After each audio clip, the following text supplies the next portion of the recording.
இன்றைய வேத வசனம் மத்தேயு 8ஆம் அதிகாரம் 8ஆம் வசனம். ஒரு வார்த்தை மாத்திரம் சொல்லும், அப்பொழுது என் வேலைக்காரன் சொஸ்தமாவான். என் அன்பான சகோதர சகோதரிகளே, ஆண்டவருடைய வார்த்தை இன்று எங்களிடம் கடந்து வருகிறது.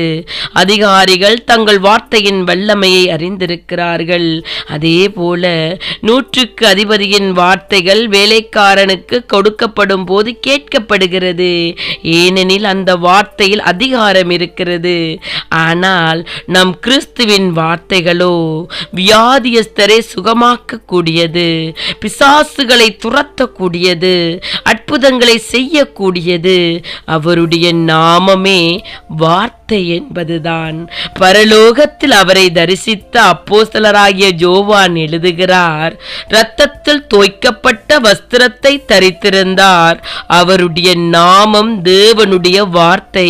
வெளிப்படுத்தின விசேஷம் 19:13 வாசிக்கிறோம், தேவனுடைய வாயிலிருந்து புறப்படும் ஒவ்வொரு வார்த்தையும் சிருஷ்டிக்க கூடியது, ஊன்றி கட்டக்கூடியது.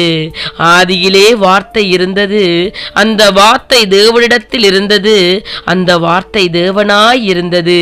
அவர் ஆதியிலே தேவனோடு இருந்தார், சகலமும் அவர் மூலமாய் உண்டாயிற்று, உண்டானதொன்றும் அவரே அல்லாமல் உண்டாகவில்லை. அந்த வார்த்தை மாம்சமாகி கிருபையினாலும் சத்தியத்தினாலும் நிறைந்தவராய் நமக்குள்ளே வாசம் பண்ணினார். அவருடைய மகிமையை கண்டோம் என்று யோவான் 1:14 வாசிக்கிறோம். தேவ பிள்ளைகளே, உங்களுக்குள் கிறிஸ்துவாகிய வார்த்தையானவர் வாசம் பண்ணுகிறார்.